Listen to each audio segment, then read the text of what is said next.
जो यूक्रेन भारत को अपना प्रतिद्वंदी समझ रहा था, उसी ने भारत की तारीफ में चार चांद लगा दिए। बोला कि मोदी जी ने जो भी किया एकदम ठीक किया। एक ही टेबल पर दोनों ही नेताओं ने आमने सामने बैठकर मीटिंग की। भारत ही नहीं बल्कि पूरी दुनिया की इस मीटिंग पर नजरें गड़ाए रख रही थी।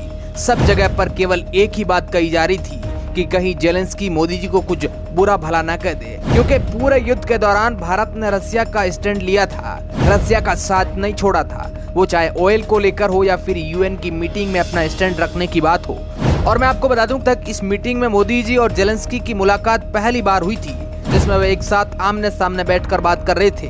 अब आप सोच रहे होंगे कि जेलेंस्की मोदी जी को कैसे कुछ भी बोल सकते हैं। इसके लिए मैं आपको बता दूं कि एक बार पहले भी जेलेंस्की ने इंडिया पर सैंक्शन लगाने की बात की थी। इसके अलावा जब इंडिया रसिया से कच्चा ऑयल लेकर यूरोप में बेच रहा था, तब भी उन्होंने प्राइस कैप को लेकर इंडिया के विरोध में बयान दिया था। लेकिन इस मीटिंग के बाद कुछ ऐसा हुआ है कि सब कंट्री हैरान रह गई है। कहते हैं ना कि बात बदल गई, जज्बात बदल गए और सब कुछ बदल गया, क्योंकि ये मीटिंग खासकर जेलेंस्की ने मोदी के साथ रखी थी। इस पूरी मीटिंग में रसिया यूक्रेन युद्ध को लेकर बात भी हुई, जिसमें इस युद्ध को रोकने पर काफी ज्यादा चर्चाएं भी की गई थी। इस मीटिंग के पूरी होने के बाद जेलेंस्की ने पीएम मोदी की तारीफ की।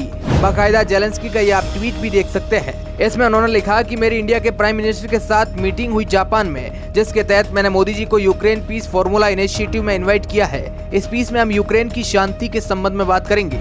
इसके अलावा मानवीय खनन और अस्पतालों के बारे में, यूक्रेन की जरूरतों के बारे में भी बात की। और मैं भारत को अपने क्षेत्रीय अखंडता और संप्रभुता का समर्थन के लिए विशेष रूप से अंतर्राष्ट्रीय संगठन के मंचों पर और यूक्रेन को मानवीय सहायता प्रदान करने के लिए धन्यवाद करता हूं। वास्तव में अगर देखा जाए तो भारत ने यूक्रेन की काफी मदद की है, चाहे वह हॉस्पिटल सुविधा को लेकर हो, मेडिसिन को लेकर हो या फिर एम्बुलेंस की सुविधा हो।